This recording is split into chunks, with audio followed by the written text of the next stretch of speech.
Corrigeons l'exercice sur les fonctions.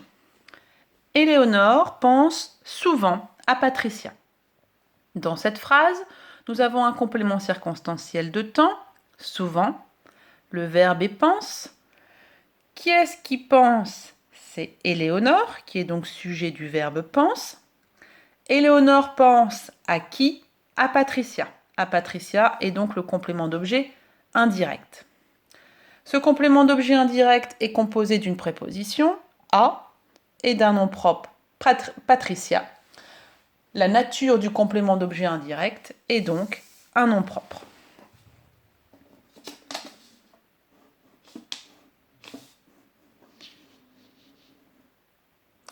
Calmement, il a expliqué l'accident aux gendarmes. Nous avons un complément circonstanciel de manière, calmement. Le verbe est au passé composé et c'est le verbe a expliqué. Qui est-ce qui a expliqué? C'est il. Il a expliqué quoi? L'accident. L'accident est donc un complément d'objet direct. Il a expliqué l'accident à qui? Aux gendarmes. Aux gendarmes répond à la question à qui? C'est donc un complément d'objet indirect. Mais comme dans ma phrase, j'ai déjà un complément d'objet direct, mon complément d'objet indirect se nommera complément d'objet second. Mon complément d'objet second, donc, est composé de deux mots, au et gendarme. Le au ici remplace à plus les. En effet, il a expliqué l'accident aux gendarmes, revient à dire il a expliqué l'accident à les gendarmes. Au est donc ici un déterminant, c'est un article qu'on appelle défini contracté. Donc, mon COS est composé d'un déterminant et d'un nom commun. La nature de mon complément d'objet second est donc un groupe nominal. Chaque matin, nous lui parlons devant la boulangerie. Nous avons deux compléments circonstanciels, un de temps, chaque matin, et un complément circonstanciel de lieu, devant la boulangerie. Le verbe est parlons. Qui est-ce qui parle? C'est nous. Nous parlons à qui? À lui. Ici, le mot lui est donc le COI. Le mot lui remplace un autre mot ou un autre groupe de mots.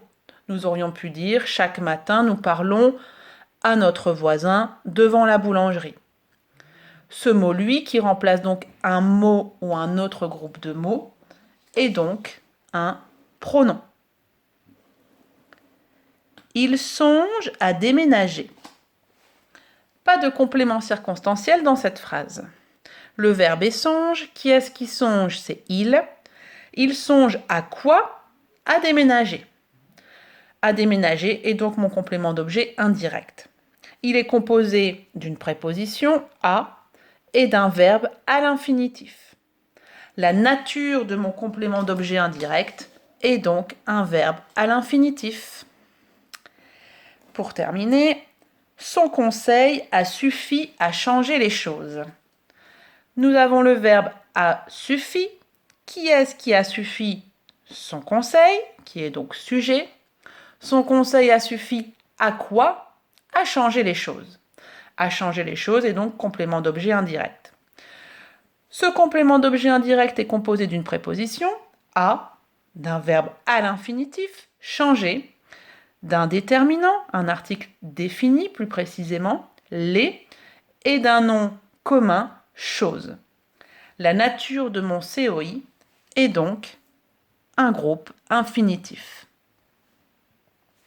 Pour résumer, la nature des compléments d'objet indirects est identique à celle des compléments d'objet directs.